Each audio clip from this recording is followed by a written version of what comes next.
Yo, what's going on? It's the NOC, the Nerds of Color. And we are back with another ShoPowSho. It's your boy, Kuya P, aka Patrick Michael Strange, the Adobro, the Babinka boy, the leader of the Hala Hala homies in the Senna gang. And we are doing our last episode of 2021. You don't know this yet because you're not going to see this until 2022, around January when this releases.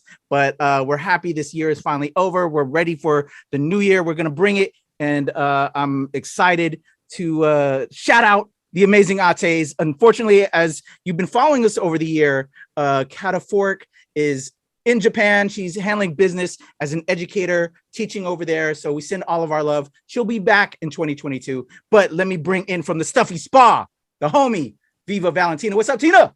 Hi, Patrick. How are you? Are you ready to close out this last interview of the year?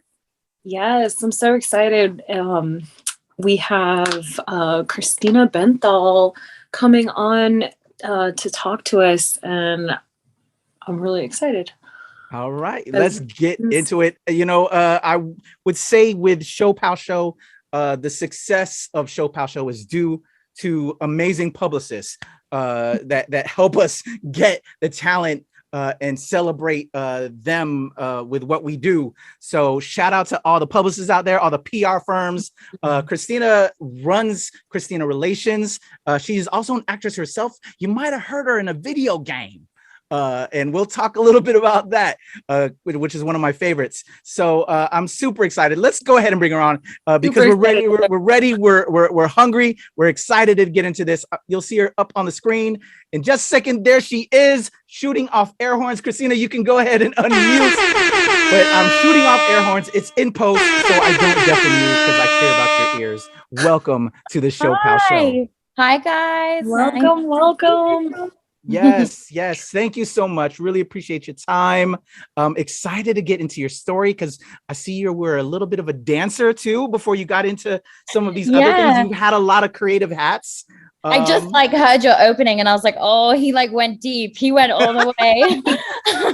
We kind of do our homework a little bit. Yeah. So definitely. But welcome. I'm going to go ahead and toss it off to Tina because we're going to dig into all of this. Okay. I'm so excited to be here, guys. Thank you so much for having me. Definitely. This is probably going to be the most involved answer that we've had so far, but where are you from? Oh, no! Where are you? That's the first question I get wherever I am. Where are you actually from, though? And where are your parents from? So it's crazy because I just discovered, it's so funny because I discovered this term, I guess, that was made official in the 70s, which was third culture kid. And I just discovered it during the pandemic early on. And it was one of these profound moments where I was like, oh my gosh, did I just discover my identity? Because it's always constantly searching, constantly finding my identity, who I am, constantly evolving. And I just remember that one day I read it and I was like, is this who I am? So third culture kid, that's how I grew up. That means that your parents are from two different cultures. My dad is English. He's so English. His name is Nigel. And he's from England. And my mom is Filipino. So my mom is Filipino. My dad is English. And I was born in England, but I was raised in the Middle East. So I spent most of my life in Dubai. So that's where the third culture comes into. So I was raised in an Arab, Islamic culture. So yeah, it got a bit confusing every now and again. Wow, I love this. I love culture. I love us as people. I love just celebrating that fact. Thank you for sharing that. So before we dig into more about you, what we also like to do, what I build off of Tina's question is, tell us about those that came before. So you obviously gave us a little bit of details about both of your parents. If you can maybe tell us how they met, and or not, if you don't want to get into that, maybe just some of the, your grandma, your grandpa, or aunties, uncles. We love to give flowers to those that came before we celebrate you. So if you can share any stories there. I love that you guys do that. My parents, they met in Singapore. So this is actually a fun story. My mom She was born in Manila, in Makati, and she needed to make money for the family. So she started singing. She started singing at restaurants. I was about to say bars, but I can't imagine my mom in a bar, to be honest. So Alyssa, she sang in restaurants and stuff. And she was discovered by some people that were putting together a band. And they ended up putting together a band called Music and Magic. And my mom is a part of Music and Magic, which is a big time Filipino legendary band. Yay.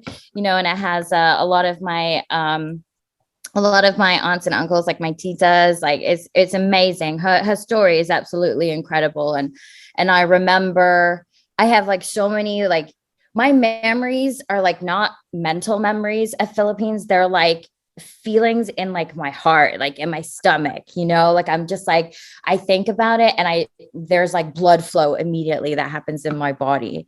So that's what my mom was doing. And then my dad met her when she was singing. They fell in love, and then they ended up moving to England. So my dad was like just one of those, he's like one of those European guys that like to, they graduate from university and they're like, yeah, let's go backpack for like a year, with my friends. And he literally went with like his best friends, and they were backpacking in Asia, and they actually all fell in love with Filipino women, which is insane. And like we're all the kids are like all friends. Like one of the kids now is like she's basically like my sister, like Rian Ramos. Do you know her? So I've heard the name. Yeah. So we kind of like all the kids kind of ended up here and there, like some doing entertainment in Philippines and some doing entertainment in the US. And it was all from this like rat pack of like English guys that went backpacking together. So yeah, they met. And then my mom was obviously a creative, and my dad is a geologist. So he studies rocks, which is like, it sounds so crazy. It sounds like super boring, but it's actually it sounds like the coolest thing ever. Yeah. Oh, you like it? Okay. I love rocks. I had to like grow out of that phase. Like, ew, like, what do you do? Like, it's so boring. Cause now when I look back, I'm like, oh my God, my dad took me rock climbing all the time. Like, it's just amazing. And I had this experience with him. Like, in LA, like there's so many people that are like into crystals. I shouldn't just say it's LA actually. There's a lot of people that are into crystals and that kind of energy, right? And there's like House of Intuition, that store on Melrose. And we were walking down Melrose, my dad was visiting, and he was like, oh, this is quite wonderful, a store of rocks, and I was like, it's a crystal store. It's like about energy. And he's like, oh, well, let's go check it out. So we went inside, and, like people like grab crystals. They're like, oh, this is the rose quartz. It's for love. It's for feeling serenity and all this stuff. And my dad is like, oh, this is absolutely fantastic. This is a rock from, the highest volcano in Maui. In 1972, it erupted and the rock actually changed, which is why it's green on the end, like something like this. And I was like, I feel like it was that moment and I was like, Dad, you're so cool. Like, it was like, it's so amazing. Me and your dad would be best friends. That sounds amazing. So do you just love rocks? I love rocks, like magical and non-magical rocks. Like, yeah. Like last time I was in California, we hiked down to the black sand beach on the Marin Headlands in San Francisco. And we're like, wow, this is beautiful. And I'm like, look at this rock. Like the schist of the coastline. Like you can see like the layers and everything. And I'm like, ah! Wow, that's cool. That's really cool. Yeah, me and your dad would be best friends because that sounds amazing. I'm like, where did this rock come from? Tell me all about it. Yeah. Everything you know. So I just realized something. For some reason I just assumed that you guys were in LA, but you're not. No, I'm in the DC area, but I travel out there quite a bit as an actor. Okay, cool. Yeah. And I'm in Virginia Beach, Southern Virginia, Hampton Roads area. Oh, wow. I appreciate you guys taking your evening. Wow. Thank you very much. No worries. No worries. Yeah, we celebrate all of us all around the world. We've had everybody on the show. So definitely. Thank you again for sharing that wonderful story. I could listen to your father as well. Just the accent alone. My wife and I just love the English accent, and you have a little bit of that twinge in there too as you speak, Christina. Yeah, it definitely goes in and out. I mean, when my dad is here, I have an English accent. Let's just make that, clear. But it did like phase out as well. But like in Dubai, in the Middle East, I feel like the kids that are expats there, they get like a really like mishmash accent, and people can't really place it. That's definitely what all of us creatives felt, when we lived there.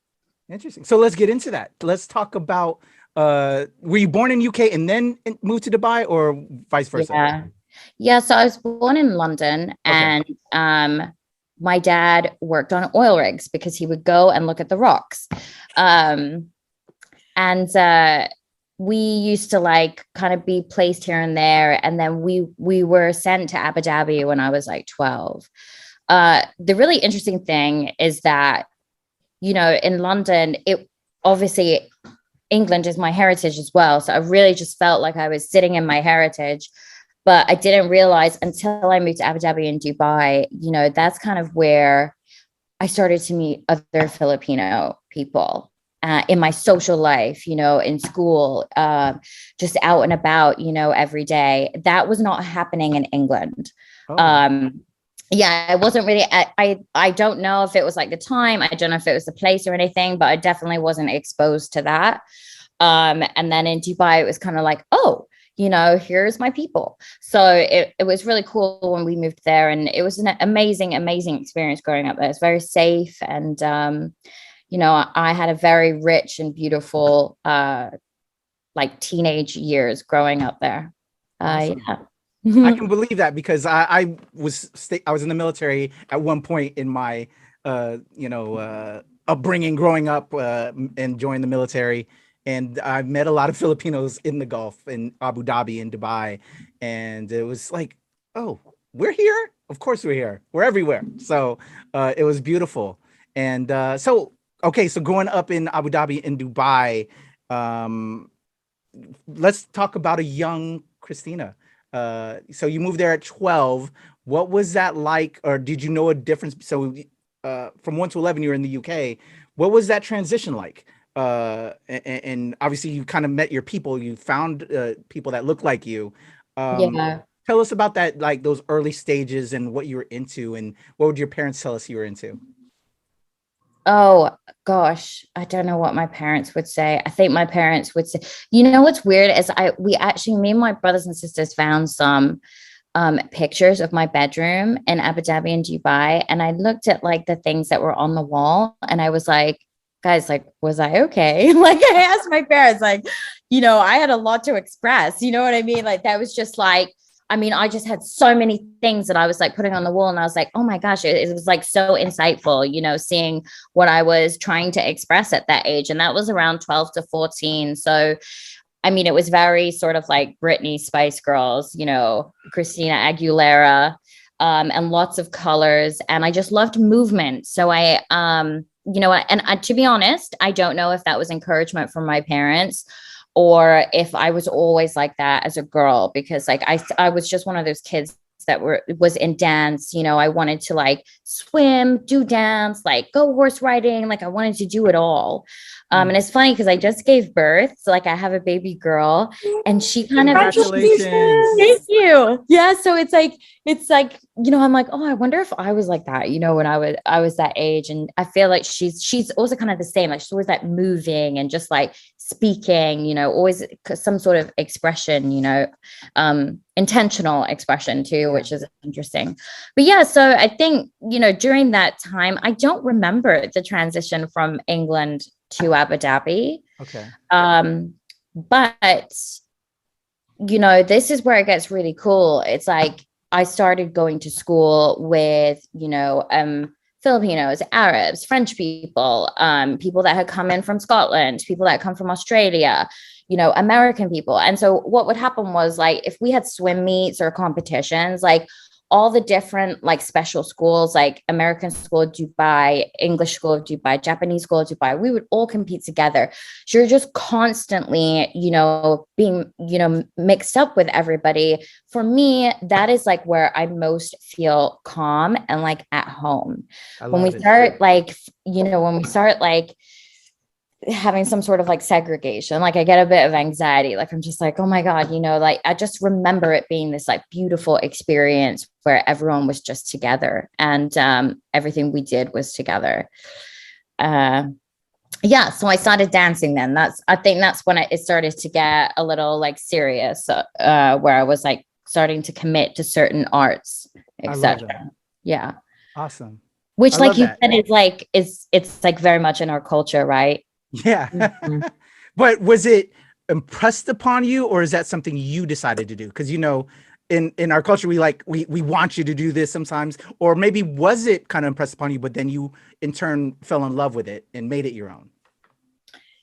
The one thing is, like I told you guys, my mom was a singer and she still does sing, and like Music and Magic do reunions a lot. So it's still a big part of her life. My mother never, ever expected me to sing as well, or she never, I don't remember her vocalizing expectations in terms of something like in terms of art.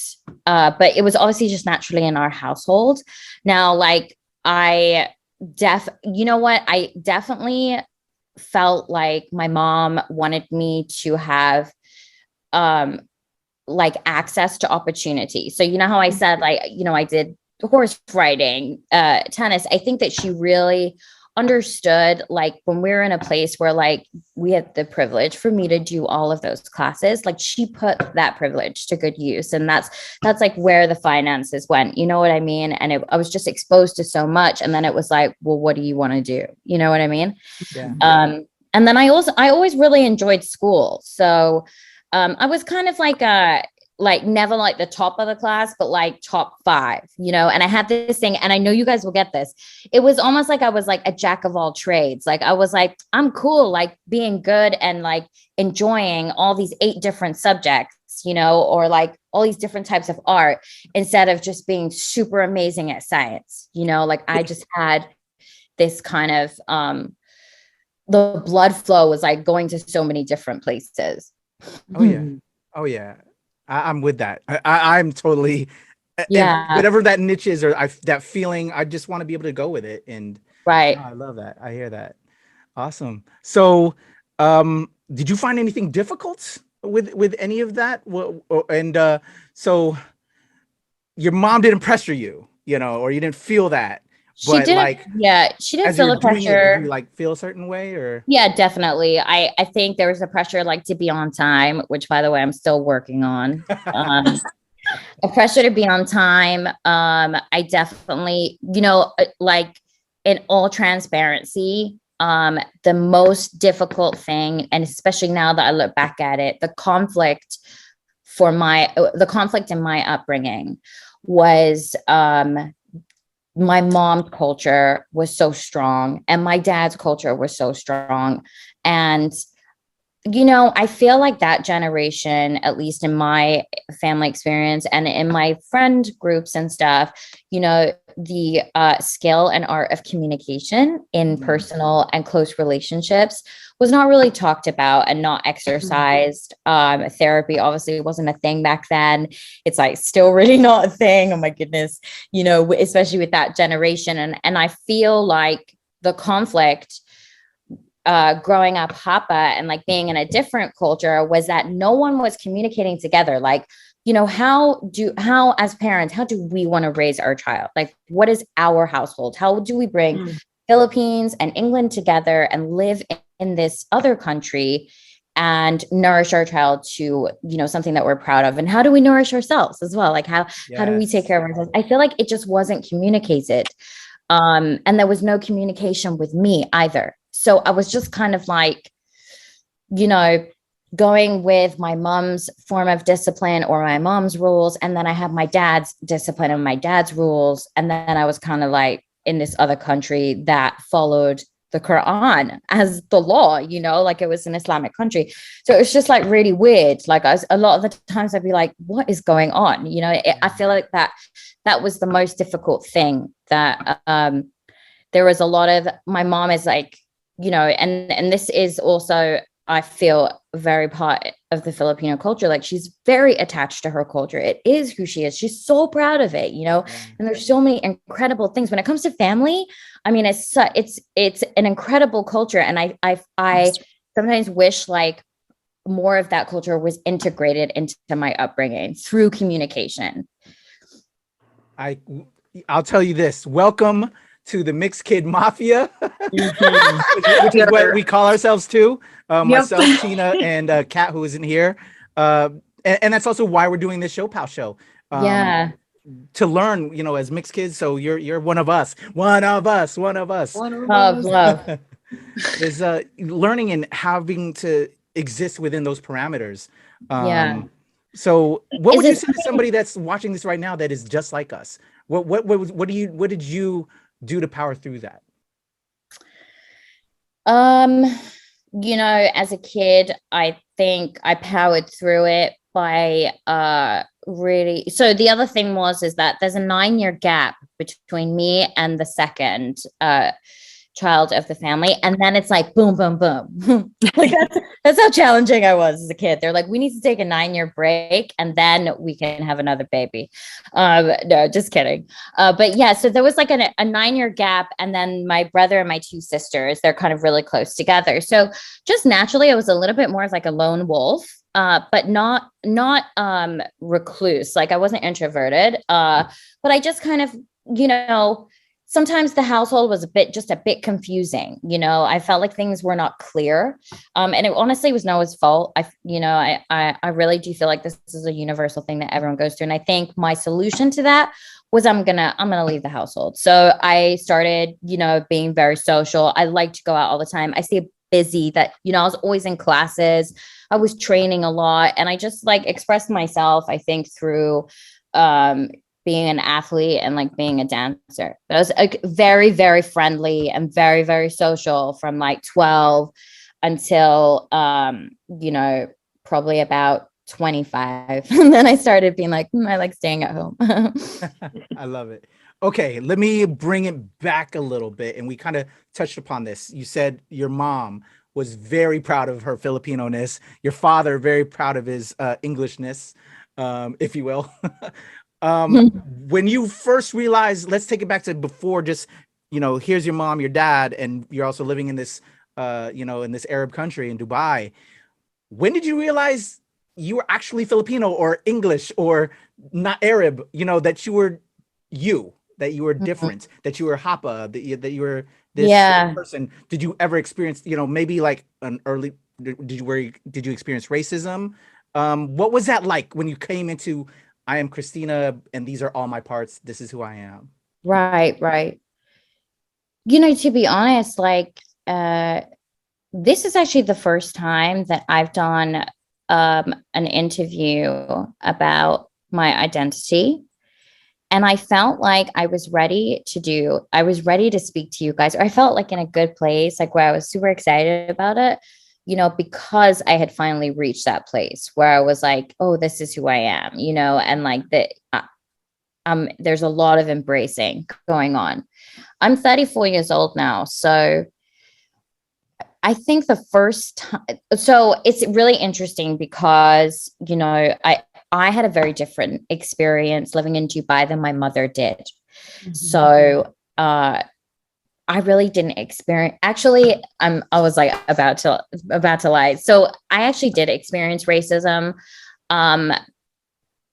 Sometimes I don't even know if it actually is racism, but it was actually from another Filipino, and it was from a woman who was like basically calling me like a spoiled mixed girl, like a spoiled white girl, and that's what happened. And I was really taken back because, first of all, like, I mean, that's the last thing that I want. I was just absolutely mortified. It's not how I was raised. And I just say this with like, calm confidence. Like, I don't feel like that was my character. And I was just very shocked that she didn't want to speak to me. Like it was somebody that was like working in the same place as me, and she just felt like I was this way. She had decided. So I really don't know what her story was, or if she had gone through something where someone had treated her a certain way. But it really stuck to me, and it makes me feel sad.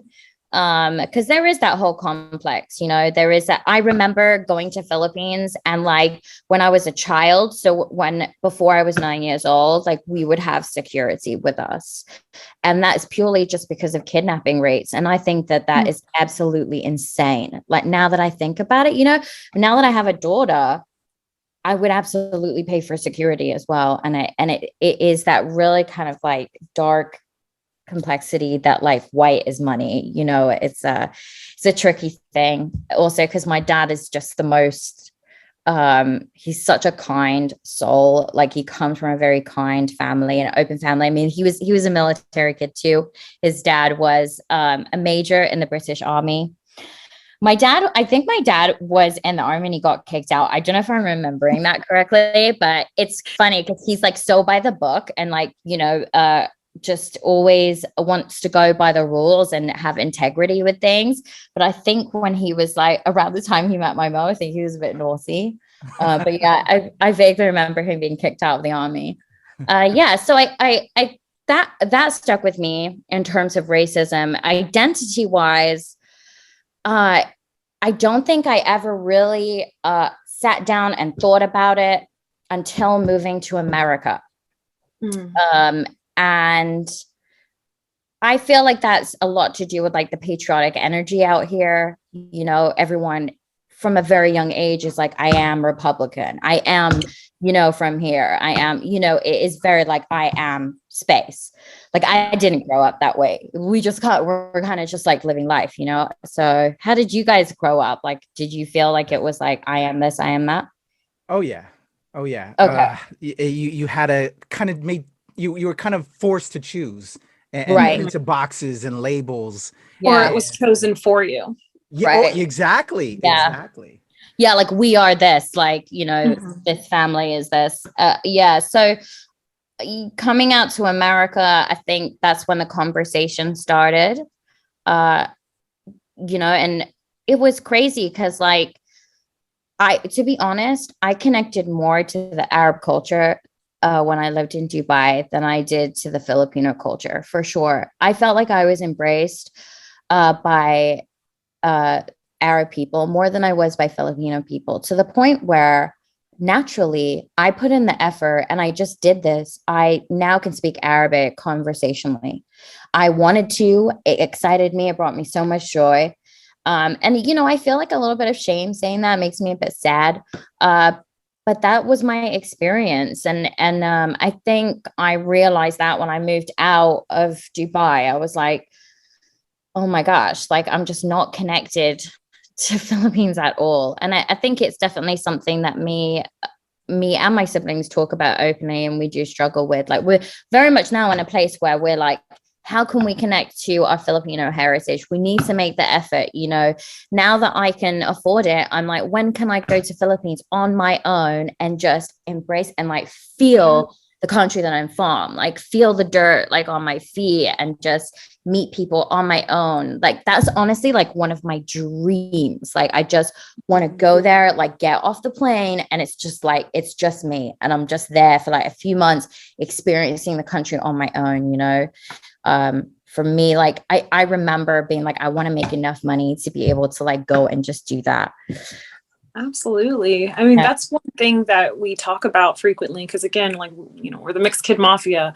But with that, there's always that sense of imposter syndrome where it's like, right, this is a part of me, by no choice of my own.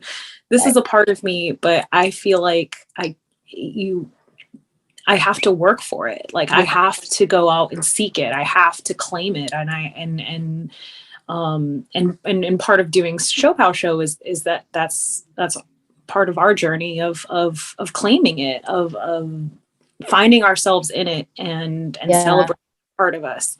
Because me and Patrick have never been to the Philippines either. It's something that, like, when my mom moved to the States, you know, we had no reason to go back. Yeah. So that, look, ShoPowSho Filipino. let's go to the Philippines trip. Yeah. Field trip. But I'll be honest with you, and we've had some amazing friends over there in the Philippines, and producers, fellow directors, actors that are friends, and talked to a rather large channel, and they've talked about maybe having me come over and visit for my first time ever. But honestly, kind of like you were saying too, when you were a kid, and because of just the way the world is there and society, it's dangerous. And I've been very outspoken about Duterte. And if you know about Duterte, he's kind of worse than Trump in different ways. And so I'm scared I might get killed because of my commentary. So it's right. It is what it is. It's a real thing. It is so even like things like that, you know, I watched a documentary on Prime Video on Amazon about Imelda. Yeah. Oh, I watched that one too. It's so good. I've watched it twice. Because I'm like, am I like hearing this correctly? You know, like I literally I had to watch it again. I showed it to my siblings, but I wasn't doing that in my 20s. It's not that I didn't care, but for some reason it wasn't a part of the conversation. And you know, one thing that I told my mother, you know, especially now that I've given birth, is like, I've asked her before, like, why, you know, have you ever felt like you wanted me to experience the culture a little more, or did you want to introduce it to me a bit more, and then you decided not to? You know, like, I can't speak Tagalog. When I went to Philippines for 3 months, I started to pick it up, but you know, other than that, I don't speak Tagalog, and it's like, it's just excruciating when people ask me, you know, if I'm at my mom's show or something. I'm like, no. You know, that really bums me out. So actually, I actually asked my mom if she could talk to my daughter in Tagalog, and my daughter's gonna learn how to speak Tagalog. I might do the classes with her. I'm like a bit nervous about it. That's a TBD, but I definitely want my daughter to learn. Does she call her Lola? Yeah, so she calls my mom Lola, and then my tita, my aunt, she wants to be called Lala. Oh, I love that. Yeah, but you know what? That when my tita came to meet my daughter, like, the Filipino women, it's just like magic with babies. It was like I felt it. I was like, oh my gosh, you know, like, she held my daughter, and it was just like this presence, this like aura, you know, and I could see my daughter just like feel so safe and relaxed. It was incredible. I love that. That's beautiful, and I wish you the best on that. I was bugging the heck out of my mom to teach my child. It didn't exactly turn out right, so my fingers are crossed for you.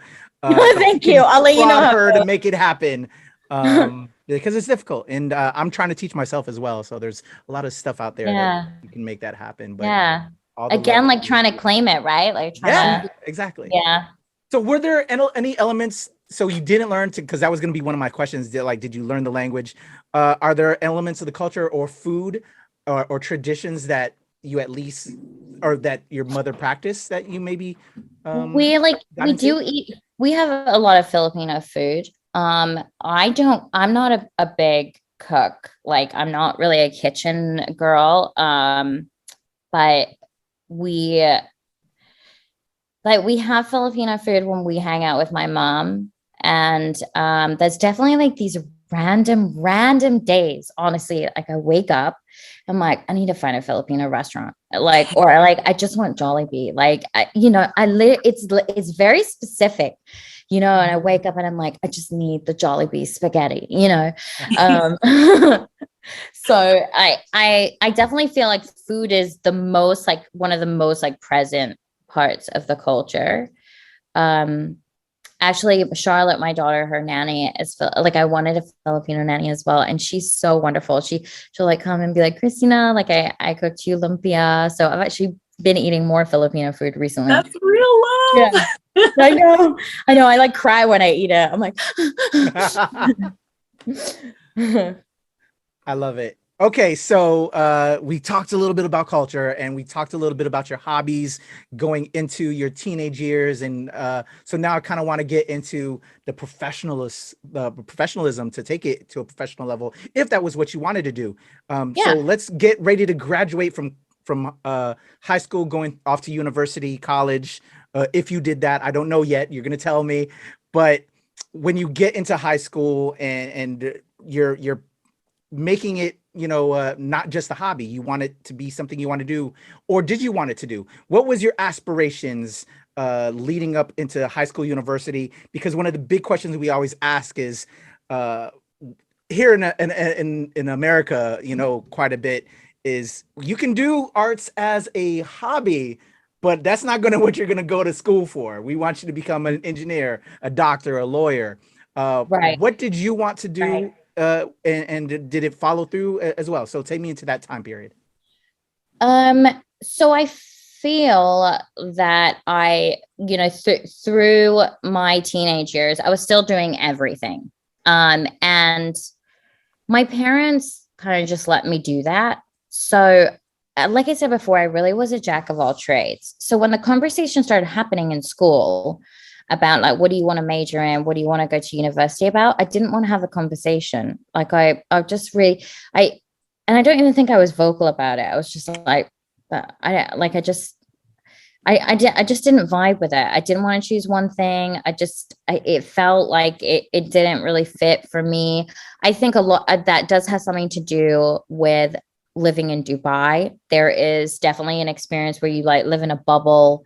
At least back then, I don't know if it's the same now, but it was really this like magical bubble. Life is good, no crime, at least on the surface, but like no crime, and everything is beautiful. So I feel like you don't want to do anything, like you don't want to change, like it was all great. And I didn't actually I didn't say I want to go to dance school. One of my best friends was like, we should go to dance school. We should go to England and go to dance school. And I was like, yeah, sure. Why not? Like literally that was the vibe. Like I was like, cool, let's do it. And I think about that now. I think about that often, that I'm not sure if my decision to go to dance school, and by the way, I went really early. I went when I was 16. So like I left home at 16. And actually it's been a conversation recently openly with my dad, where I've been like, I can't believe that you let me leave home at 16 and go and live in London, and go to dance. I was like too young. So, but it is what it is. And thank goodness, like I was safe and everything. But yeah, I feel like I just was kind of going with the flow. It wasn't like, what do I want to do with my life? Sitting down, actually thinking about what a career was like for a dancer. Because what ended up happening was, even though I love dance so much, and this is the same with acting as well. And obviously this is before YouTube and before the time where you could actually like create your own content and your own platform. But I didn't realize it at the time, but now I see like I always had a conflict when it came to the quality of life, so as a dancer, I mean, especially in England, it was just awful, and there was a lot of abuse and there was a lot of substance abuse, and I ended up just stepping away. And I remember calling my dad and saying, I need to leave London because I'm scared of what's going to happen to me if I stay. I don't know. I don't want to do this anymore.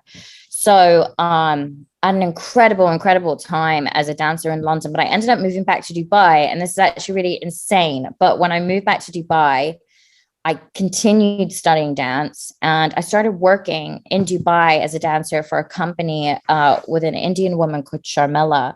She's the biggest dance company in the Middle East. She really is a pioneer of somebody that brought the arts and integrated it into Dubai and the UAE. Is really incredible what she's done. So I worked with her for the next like 3 years, and my dancing just shot up. And it was an incredible insight to me. Like when your quality of life is good, when you're around family, which I also didn't get until now, like you actually physically need to be around your people. They need to be like close enough to you, you know, like your mom doesn't have to live with you, but like my mom's trying to do that. We're like getting to that stage. So, but I feel like you need like your people around, like your best friends, like your, you know, that you need these people tight. So I was like discovering that when my life was good, like my art and what I wanted to do just shot up, you know. And the other thing was like in Dubai, you know, people got paid well. So then when I moved from Dubai to America, the reason why I moved was not because I was unhappy or I didn't want to be in Dubai anymore. It was purely because at the time there was no Dubai Film Festival. You couldn't be an actor, actress, filmmaker, you know, comic book artist. You couldn't do anything. There was no opportunity there. You could take classes, but they were like not that great.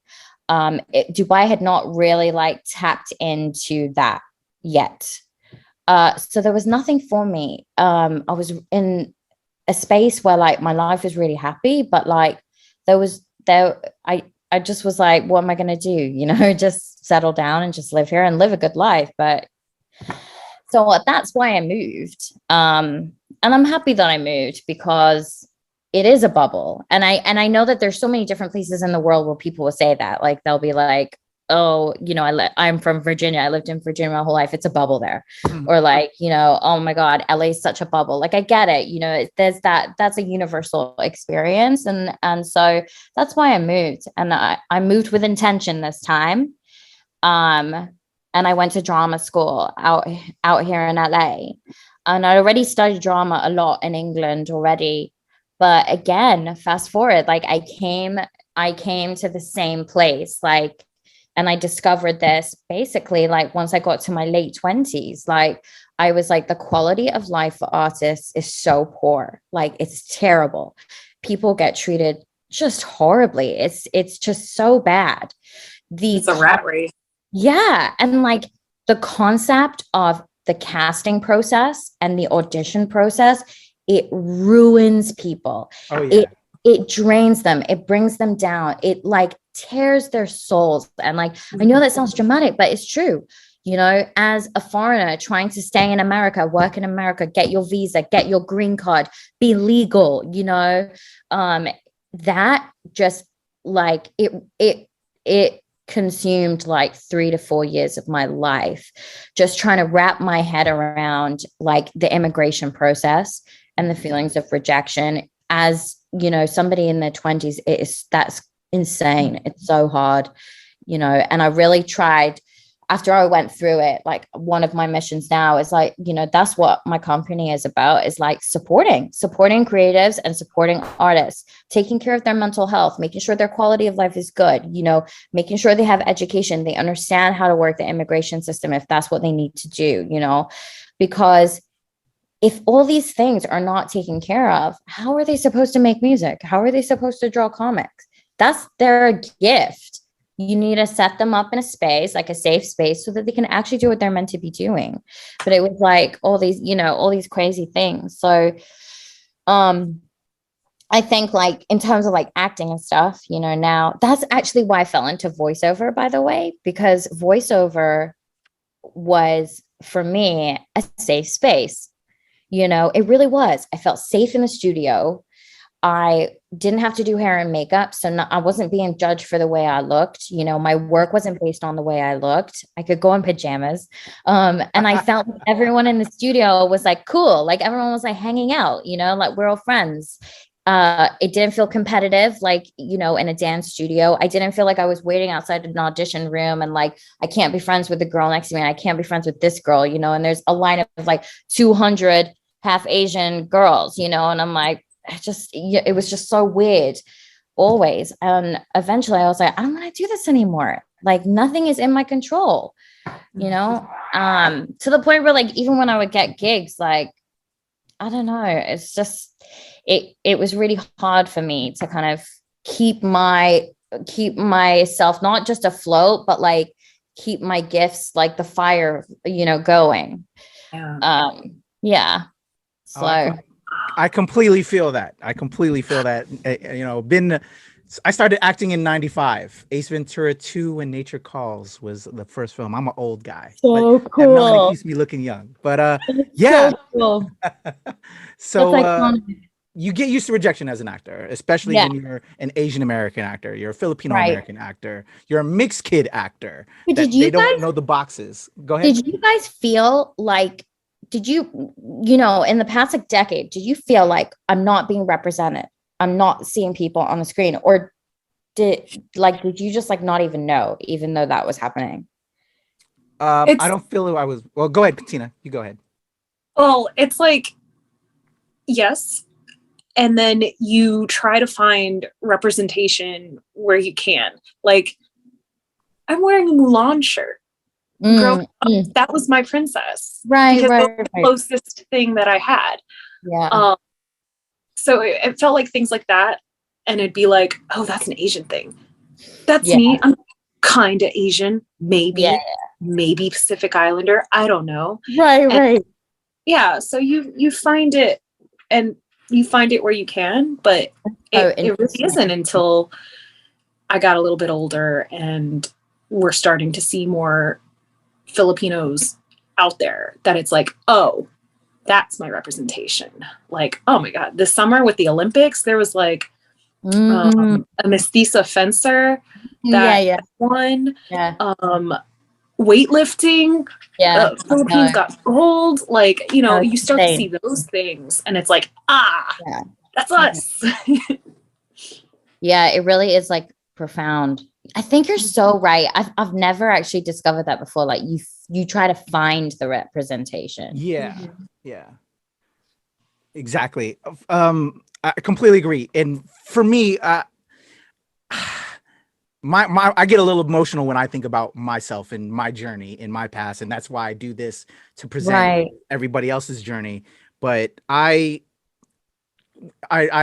had like scholarships for my writing where I was going to go off to school, but I in turn joined the military because that was what was pushed upon me because my parents so I went into the military. But then in that first year, it hit the fan for me because I didn't feel I was myself, if you will. Okay. You know, when you just do that, and I almost committed suicide, and it was getting to that low point in my life where I survived that experience, and I then channeled everything into, I'm not going to let things stop me. And so as an actor, once I finally got out the military, got back into acting, because I was acting in high school. Like I said, I was in Ace Ventura 2 When Nature Calls. That was like my first big film gig. But when I got out, started acting in the DC area, I didn't let it stop. And that's the thing as an actor, you have to get used to the no's. You know, it's 95% no's, 5% yeses. But what I taught myself was, if I'm going to keep getting these no's, let me learn about the craft. So I got behind the camera and, you know, and was just inspired by people that paved their own way. And if they're not going to give it to you, you got to create your own path. And so, you know, started producing, and one thing led to another. And that's kind of like where we're at now. Long story short, I'm sorry. Yeah. But like, it's just taking that and turning it into fuel, the no into fuel. And then creating the way. And I love what you just said earlier, Christina, with like what you're saying, how like these opportunities, you want to focus on your art, but you can't because you have the immigration issues or this and the third that keeps us from being our true creative self. And so with you taking away those stumbling blocks from artists, I applaud you wholeheartedly, because that's going to pave a long way. For a lot of artists that are it's really great. Oh my God, I'm so sorry. No worries. My dogs just came home. let me just let them outside. I'm so sorry. No worries. We can pause. Unpause. All right. No worries on that. But I think that's amazing. That's amazing to hear your like just so much resilience you had, and always like just so much strength. You know, pivot strategy, right? Yeah.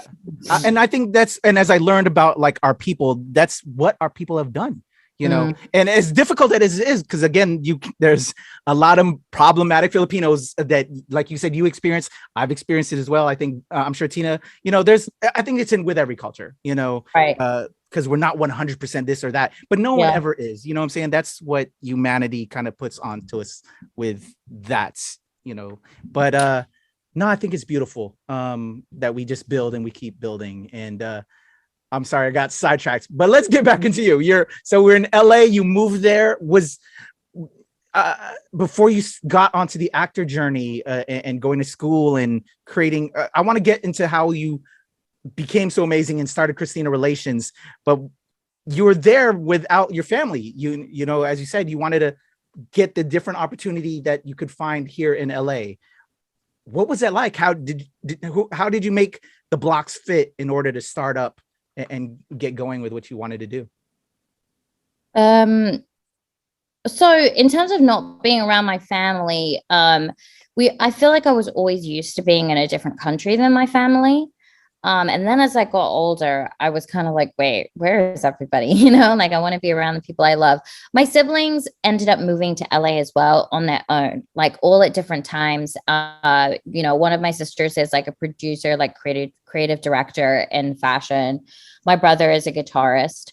He went to Berkeley School of Music, and my other sister works for Capitol Records. So like we all kind of weirdly in the past, like 5-6 years, kind of ended up in the same space, which is That's like awesome. So beautiful. And like, you know, we all live very close by now. I went from, you know, I was acting for a while, and then I kind of got into events. So I always really loved events. And it started off like a side job, really, where I was just doing events and making money. And then, you know, I progressed from acting to just voice acting. And that was, by the way, that was an effort of me understanding that I was the type of person that like loved to do all these things, but to be like a successful adult, you know, I really had to focus and just put my energy into one thing and like make money. Like I had to, you know, build a life. So I was like, all right. So I did that with voice acting, and doing voiceovers was so dope. Like it was amazing, you know, and I still love doing it now and again. So I started doing events, and this is where the intention starts coming in. And you know what? I am so envious of people that are like, you know, 20, 19 years old that just have this like intention, that are like, I'm going to do this. I'm going to build this empire. Like, this is what I'm meant to do. I don't wish that I had it, because I'm grateful for my life and I love the story, and I love my experience so much. But the intention started to be planted, I think, in my late 20s, where I was like, okay, I want to start doing more events. I want to start working underneath a woman that has actually come to the USA, built her empire, is a foreigner, you know, someone that understands like the immigration process and stuff and has been through it. And so I think the intention came my late 20s. I started like just wanting to work under women. This is like sort of when like the Sheryl Sandberg, you know, be a boss babe, you know, that whole vibe started happening, female empowerment, lean in, you know, that kind of thing. And I was like, I need to have a mentor. Like, I need to find somebody. So I just started like trying to find women that were doing cool stuff. So I started doing events like big weddings and all of that in Los Angeles, and kind of just kept doing that. I started doing it on my own too. And it built from there. Then I was literally like, okay, how do I build my life here? You know, how do I build a career? And I wanted to work with artists. So I was doing these events where it was like weddings, and, you know, it was actually absolutely insane doing weddings in Los Angeles, you know, like there was like penguins on the bar, you know, like it was so wild. But I wanted to work with artists and I wanted to be around the arts. And I felt like, you know, I really understood the creative soul. And there was something for me. Like I was like almost there. Like I was like, I think I'm finding it. Like there's a reason why I had this whole story, like all this experience. I just couldn't figure it out. I started working continuously for women that had built their own companies and really paved the way, you know, and that went through the event industry. It went through the fitness industry in Los Angeles. And all these women that I was working for, I kind of collected things from them as leaders. It was just really like truly an amazing experience. I started working for a company as a publicist. This particular woman took a chance on me. I didn't have any experience being a publicist, but I had a lot of experience. And she was somebody that really just showed me the world of PR, media relations, really had such a like rich and beautiful experience working for her. And then the pandemic happened. But it was cool because she had basically been in the business for like 11 years, right? I mean, for her to open her doors to me was just truly incredible. And I really just got to see, like, for example, like she had A-lister DJs as clients, right? There was a period in my life when I was like waiting for my green card and like I couldn't really do anything. I couldn't get a job here. I couldn't get a job there because it was illegal, you know, where I just started really loving going to like DJ shows. And I experienced that kind of like love, peace, love, and happiness and unity culture here in America. I never experienced it anywhere else. That kind of like EDM rave culture. And the electronic music started to get really big. And I started going to these music festivals probably for about a year, and then I didn't go. But I just really loved it. And I found it so fascinating. And then fast forward, like, 8 years later, I'm now like representing and working on the account of like one of these DJs. And it was just really, really incredible that she had given me that opportunity. And I was like, wow, I know what this scene is like. I've been there, and I love electronic music. I did this when I was like 23 or 24.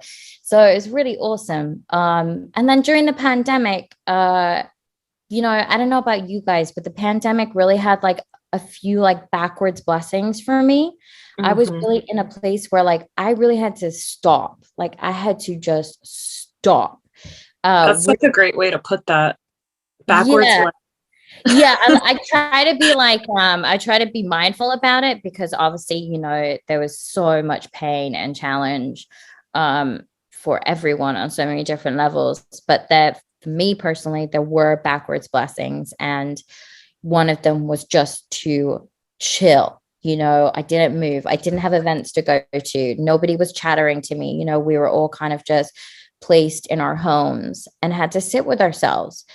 And what I always say, like one of the things I learned was like, don't downplay rest, like how much you actually need to rest.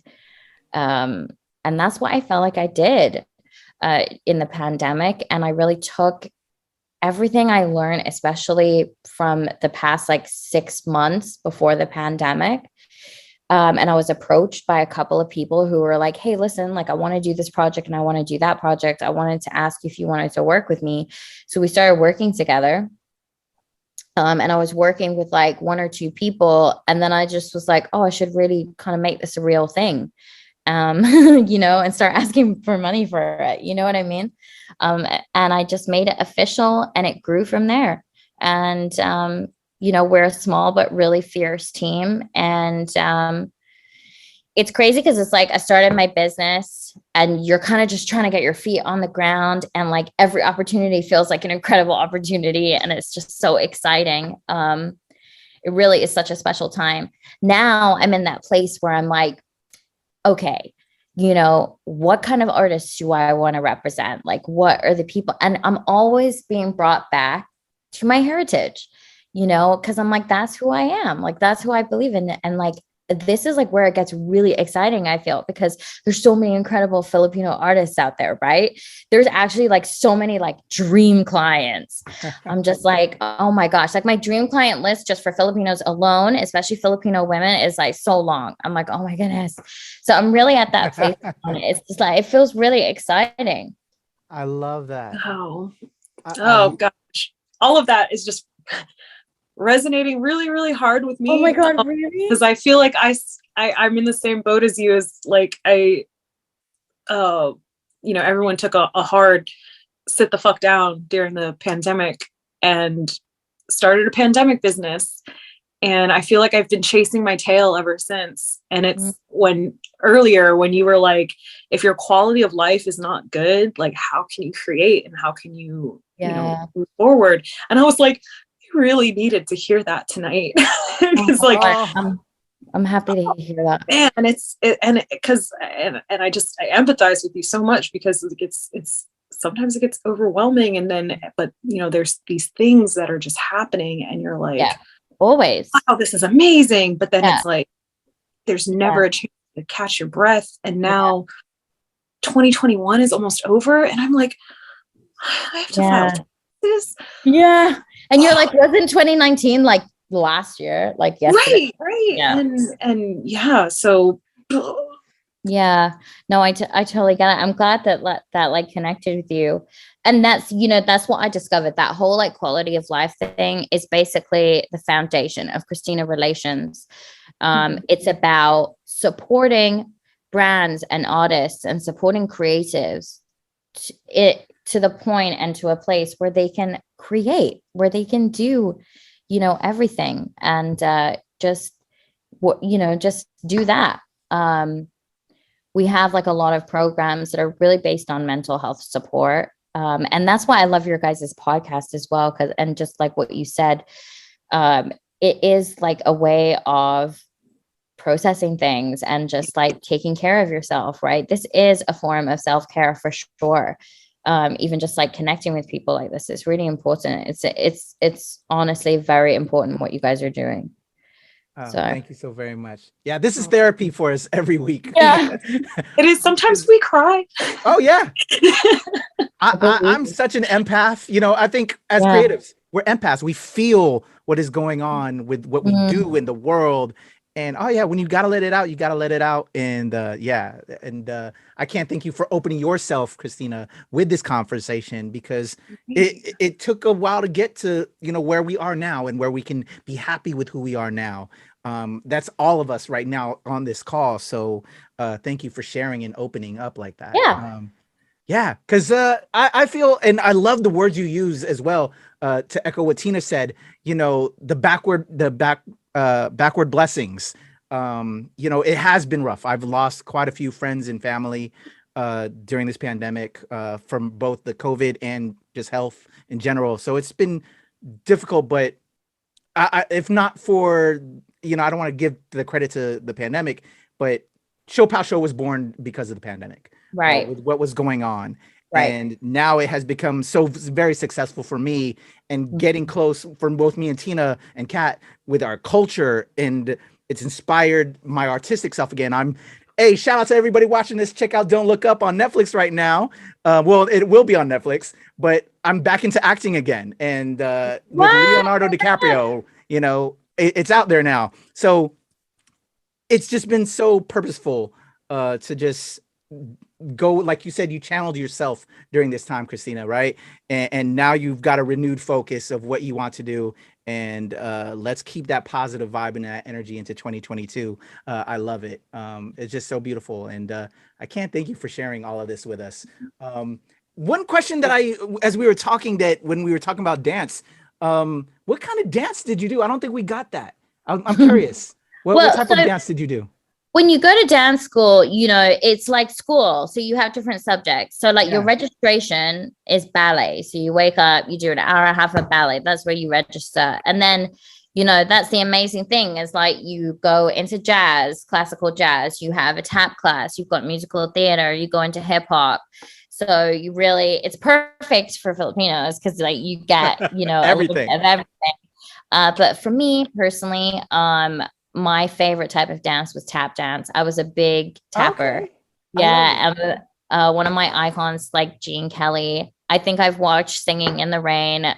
I mean, I don't even know how many times. I'm so obsessed with that like golden era of like the MGM musical, 1945 to 1950. But professionally, it was more like hip hop and contemporary. Okay, cool. I love that. I was curious because my daughter is a dancer. She's with the Washington Ballet, and she was also, oh my gosh, She's currently with the Washington Ballet, but Wow. I forgot the school in New York that she also does stuff with, and now with Debbie Allen Dance Academy, she's done stuff with Dada. We're nurturing amazing. she's into ballet, but she also loves she loves tap, I think, as well. But I know ballet though is her heart. So I'm sorry, Oh my it's gosh, total that's sidetrack. beautiful. No, I love that. That's amazing. So just wanted to get that in there for the dancers that are watching this, that you might have missed that, and I didn't ask that, and you telling your influences as well. And so thank you for that. Tina, why don't you hit Christina off with our last question? So our final question is always, since we are the nerds of color, what is something that's not dance, since we did kind of touch on that? What is something that you're just absolutely nerdy about that you could give a TED talk about? It could be a super special interest. It could be something you're really into right now. What are you nerdy about? Are there some people that just like blank and they're like, I don't know? Oh, it happens all the time. Oh yeah. Okay. All right. Okay. I am super nerdy. Okay. I'm really, really nerdy about, it's like, I was going to say it's kind of boring, but it's what I love.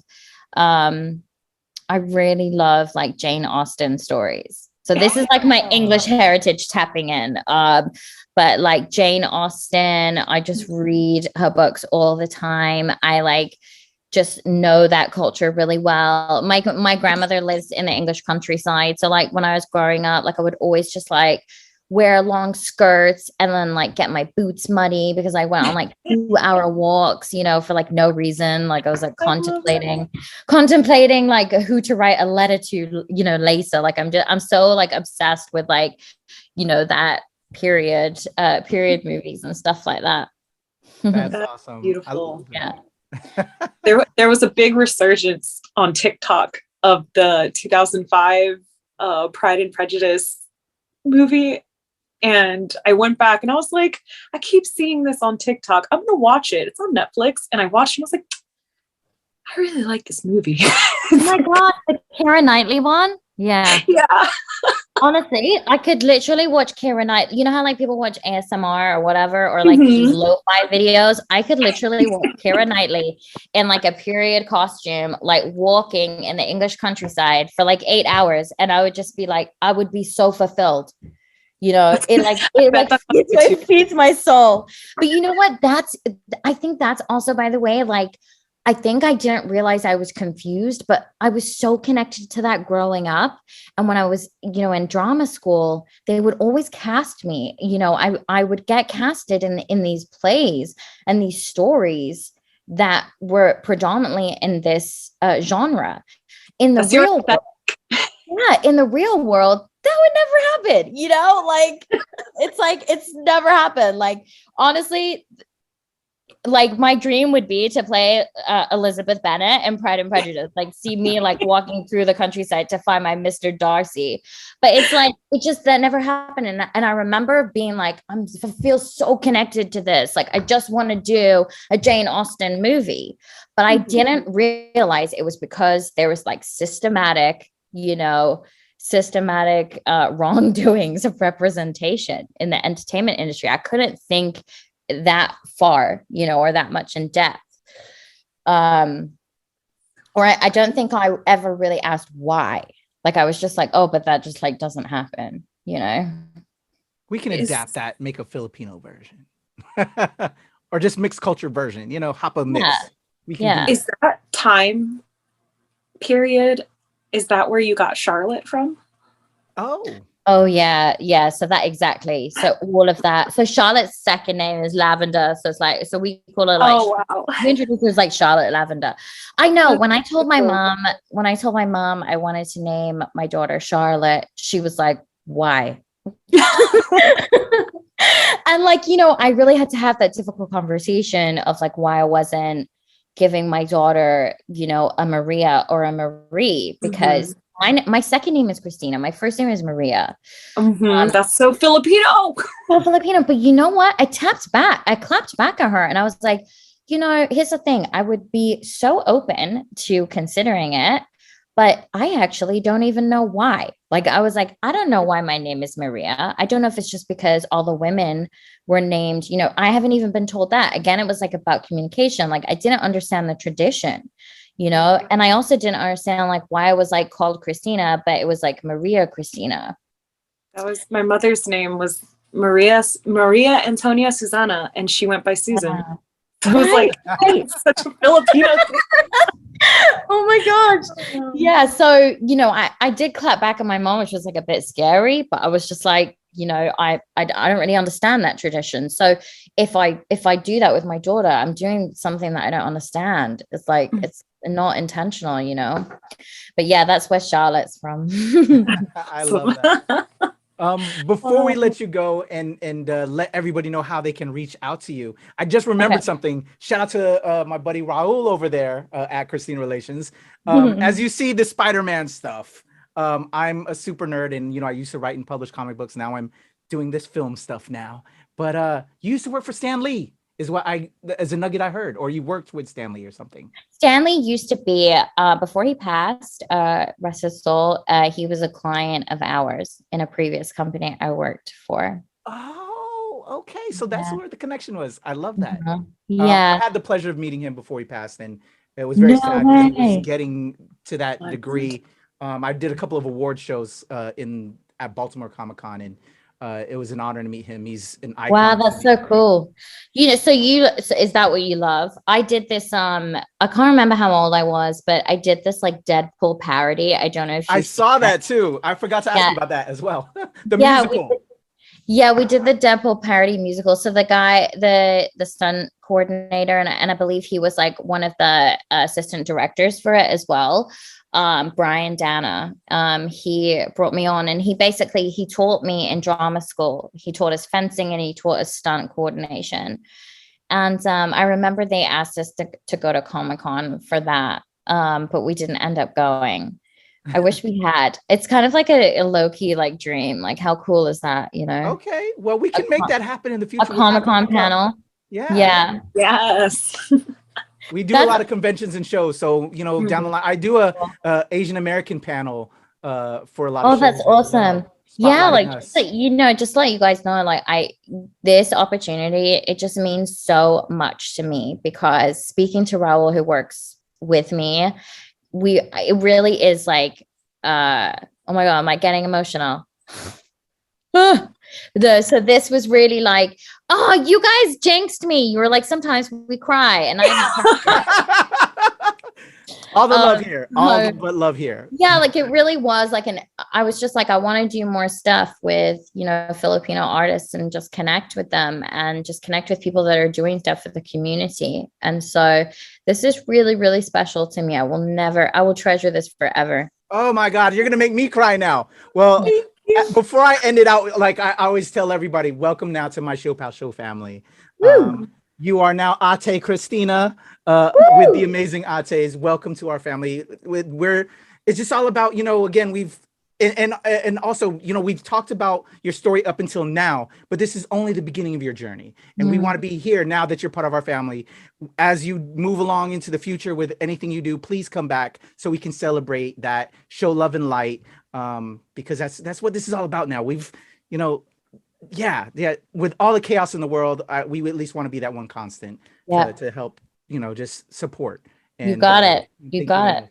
So for my people that are watching and are going to support now as well, how can they follow you on the socials, Christina Relations, or anything you want to give out? So follow me. So it's just at Christina Relations on Instagram. Christina's with a CH. So follow me on there. I'm going to start like appearing on the social media now. My team are like constantly trying to push me to like be more content. So watch out. 2022, I'll be on it a little more. And we're excited to like share you guys on there as well. So at Christina Relations. I love it. Please show her love. Welcome to our ShoPowSho family, Christina. There you go, Miss Christina Benthall. All right, boom, there you go, Christina Benthall, Christina Relations. Make sure you give her a follow, all the love. Happy to have her as part of our ShoPowSho family, as part of our Mixed Kid Mafia. Yes. Just an amazing journey. And yeah, I love that. Just the It whole wa- third country vibe, you know, the third the culture UK, kid. yes, that was so cool. Yes. What about It you, was really Tina? cool to see like a different mixed perspective. Yeah. We've had many mestizos on the ShoPowSho, and like, you know, that's part of our journey as well. But to really kind of dive into just the way that culture clashes when you're raised in two different cultures, and then in another country in a third culture. So that was so that was fascinating. cool. Yeah. And she really did, like, when she was talking about, you know, the quality of life as an artist and as a creative, and having that quality of life and having that mental health support, that just really spoke to me now. Like, it's just been a really difficult time. And even tonight recording, it was just like, like my head is in a million places. And, you know, when things feel overwhelming, and I was like, you know, let's record, let's do this. And I feel like I really needed to hear that tonight. So I'm really glad that was said. So thank you, Christina. It means so much to me. I'm not gonna lie, I just started feeling choked up, and I'm like feeling like I'm gonna cry right now. Just saying just what you just said just now, because I just started thinking with what you just said, with what Christina just conversated about with us, and also thinking this is our last show of the year and how amazing of a year this has been. It's starting to really hit me. Woo! This has been such a beautiful thing to do with you, Tina and Kat. I know you're here in spirit. I love you. Tina, I love you. Christina Benthall, thank you for coming through, and everybody we've had on this entire year. It's been so incredibly healing. Yeah. It's just been a great creative outlet. It's been therapy. Therapy. I've cried. I've got pages full of gems from all of our guests. So it is really, I think, a good way to end the year. Yes. Thank you, Patrick. Thank you, Tina. I love you. Man, woo! Y'all don't need to see me cry. Y'all have seen us cry enough. Thank you, everybody watching this. As always, salamat po, maraming salamat, mahal kita, from our ShoPowSho family. Viva Valentina, your boy Kuya P. Oh, I'm forgetting that we also give our handles. Let's do that. Tina, how can they follow the Miss Viva Valentina? You can follow me on TikTok and Instagram at viva.valentina. And I'm also on Twitter and chess.com at Viva Valentina XO. There you go. And also our lovely other amazing Ate. It's Kataphorric, I think, on everything. Yep. Kataphorric. Instagram, TikTok. There you go. Yeah. And our ShoPowSho that she also runs. She runs our ShoPowSho TikTok. And ShoPowSho on your Instagram, Twitter, and as well. That's where you can find us. And for me, it's the Legend Kuya P on Instagram, Twitter, and TikTok. And over at the Nerds of Color at the NRW and at Release Wednesday, where nerds rule the world, our home site. Man, I'm just was getting emotional, but I'm starting to come back. Y'all don't need to see me cry, but we're going to continue to deliver this content. We have shows planned out throughout 2022. This is something that really makes me happy, and I'm honored to do it with Tina and Kat, and hopefully we can continue to keep bringing it to you guys. I know I'm just going to be doing it regardless, because I need this. Rock. Yes. So we appreciate y'all. Mahal kita. Salamat. Until the next time. ShoPowSho. We love y'all. Bra, bra, bra.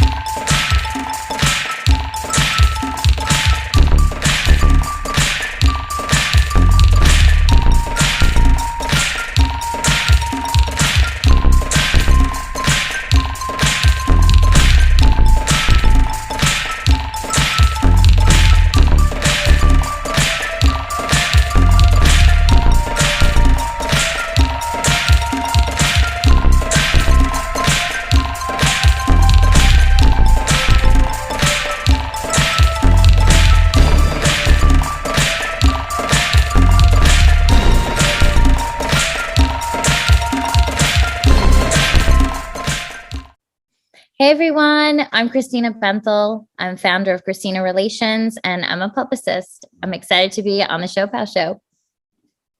Hey everyone, I'm Christina Benthall. My Filipino heritage is important to me because it is literally the blood in my veins. It's my soul. It's my spirit. It moves around with me wherever I go. And it's important to me to constantly continue to discover it, always, always, always, and keep evolving and finding more hidden gems and beautiful things to grow. Hey everyone, I'm Christina Benthall. My Filipino heritage is important to me because it is literally my DNA. It's the blood in my veins. It flows in my spirit. It speaks when I speak. It moves when I move. And I always just want to honor it and carry myself with integrity and bring it with me wherever I go. Awesome. That was beautiful. Both of them. Okay, so what? Go ahead. I'll save it. I'll turn this into something. Okay. Okay, Go ahead, so Christina. Why don't you bring it in, Christina? Go ahead. what does your Filipino heritage mean to you guys? How about you, Tina?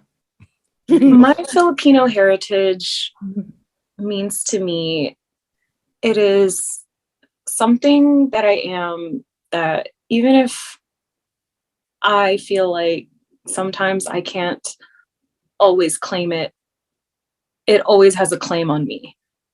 And no matter how close or far I feel from it, it's always a part of me, and I always will have that. I feel that.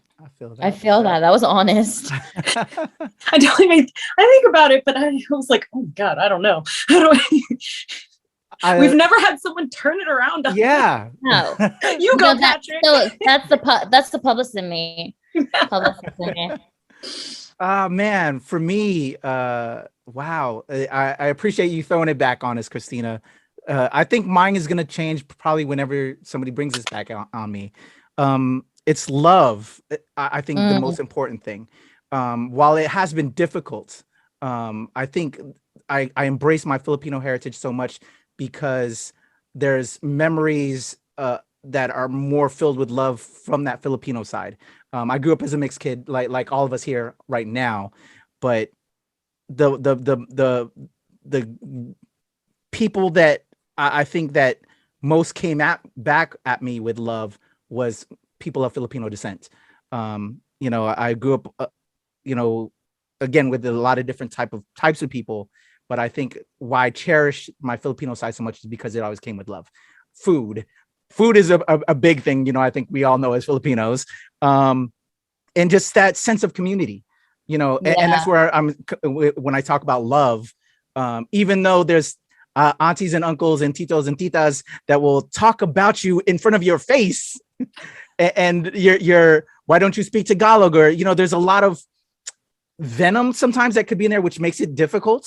Even though it came with that, there was love, which was weird amidst all of that, more so that I felt with white people, to be honest, that there was still a deep rooted love there. That I guess that's why it's so important to me. And just the history of resilience and adversity, Lapu Lapu, when I found out about the icon that he was, or even if it was a real person or not, we don't know that. If you look into heritage and because I'm a big history buff, when I found out, like, when the English and the Spanish, colonizers, Columbus, came to the Philippines, he resisted, and that inspired a generation. And just throughout time, Philippines were conquered. When you learn about the history of the Philippines, and everything, we fought back.